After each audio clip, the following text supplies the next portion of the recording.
Hi, I'm Janae from Books and Bobbins, and today I'm going to show you how to make a log cabin quilt block. The log cabin quilt block has long been associated with slave quilts and the quilt code. The secret messages, embedded in quilts to help runaway slaves navigate the Underground Railroad. In the book Hidden in Plain View, A Secret Story of Quilts in the Underground Railroad, the log cabin quilt block is shown to have many possible meanings in the quilt code. But they basically boil down to one purpose: to indicate that a person or home was friendly to the cause and a part of the Underground Railroad. This quilt block is actually one of my favorite quilt blocks to make. Its construction is really simple, but when you start to assemble the blocks into a quilt, like the one shown on the cover of Hidden in Plain View, they create complicated looking interlocking patterns that I just love. And now that you have a little bit of backstory on the log cabin, let's see how it's made.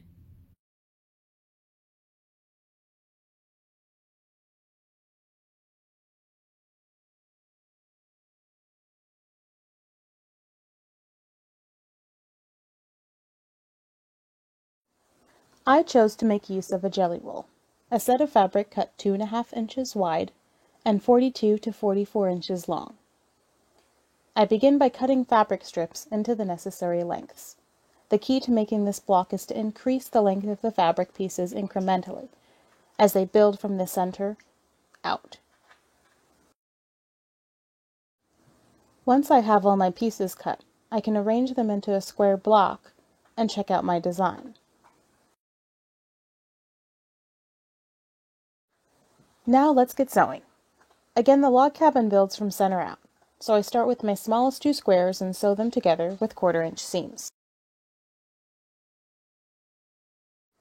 This means that my needle and thread is 1/4 inch away from the edge of my fabric. After every seam I sew, I iron my seams to one side.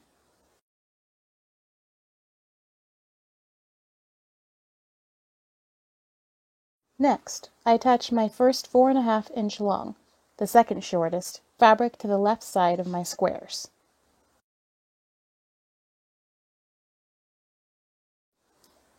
Then, I add the second piece on the bottom of the unit.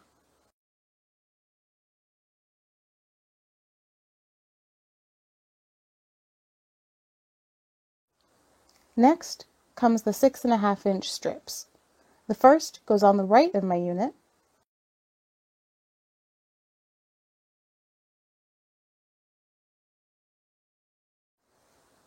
the next goes on the top.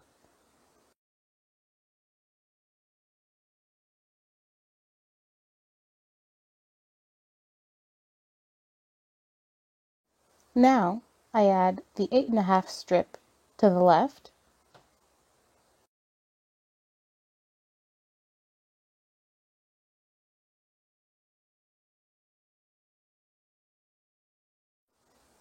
and then to the bottom of the unit.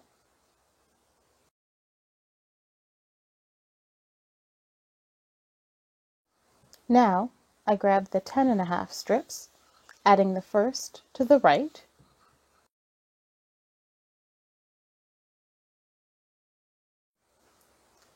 and then to the top of the block.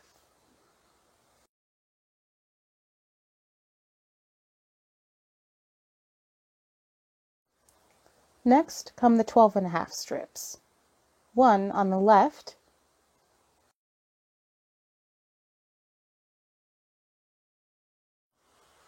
and one on the bottom.